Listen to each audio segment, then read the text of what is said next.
শ্রম আইনের মামলায় নাভানা গ্রুপের ভাইস চেয়ারম্যান সাজেদুল ইসলামকে শ্রম আদালতে নেওয়া হয়েছে। এ নিয়ে আরো জানাতে যুক্ত হচ্ছেন সহকর্মী সৌরভ নূর। সৌরভ, এই বিষয়ে সর্বশেষ কি তথ্য আছে আপনার কাছে, বিস্তারিত জানাবেন।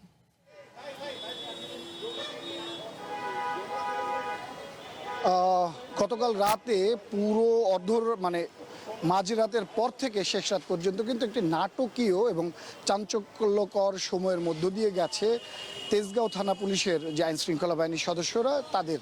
কারণ তারা এই শ্রম আদালতের জারি করা যে গ্রেপ্তারি পরোয়ানা মামলা, সেই মামলার আসামি হিসেবে গ্রেপ্তার করতে যায় নাভানা গ্রুপের ভাইস চেয়ারম্যানকে।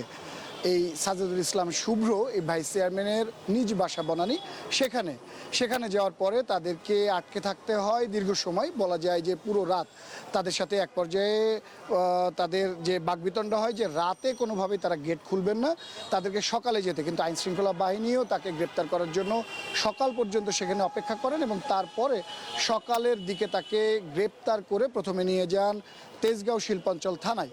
এরপরে সেখান থেকে তাকে নেওয়া হয় বেলা 10টার দিকে বিজয়নগরের যে শ্রম আদালত, সেই শ্রম আদালত একে।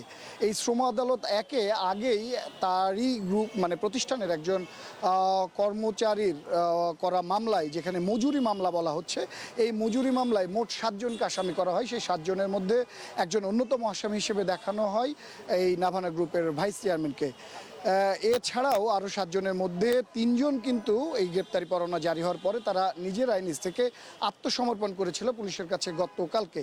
এবং এই আত্মসমর্পণের সময় পার হতে গ্রেপ্তার করতে বাধ্য হতে হয় এই ভাইস চেয়ারম্যানকে।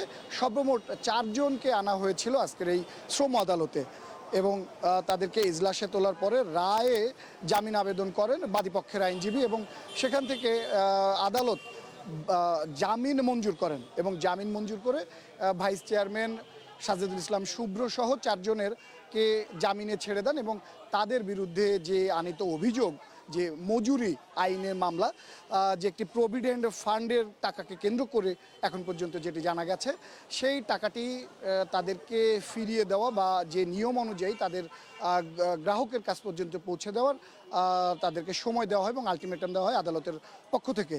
এবং এবারের মতো তাদেরকে জামিন দেওয়া হয়েছে এবং পরবর্তীবারের জন্য আদালত তাদেরকে সতর্ক করেছেন। তবে এই ব্যাপারে নাভানা গ্রুপের পক্ষ থেকে বা চেয়ারম্যানের পক্ষ থেকে কোনো ধরনের বক্তব্য পাওয়া যায়নি। তবে তার আইনজীবী বলছেন যে মামলাটি আসলে করা হয়েছে সেটি সমাধানযোগ্য, সেটি গ্রেপ্তারি পরোয়ানার প্রয়োজন ছিল না বলে তিনি মনে করেন।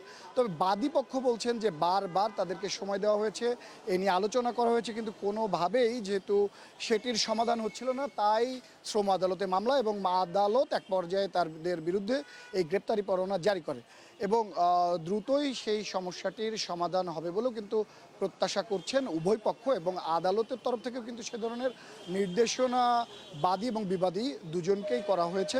তবে এবারের মতো তাদেরকে জামিন দেওয়া হলেও পরবর্তীবারের জন্য কিন্তু আদালতের তরফ থেকে সতর্ক করা হয়েছে।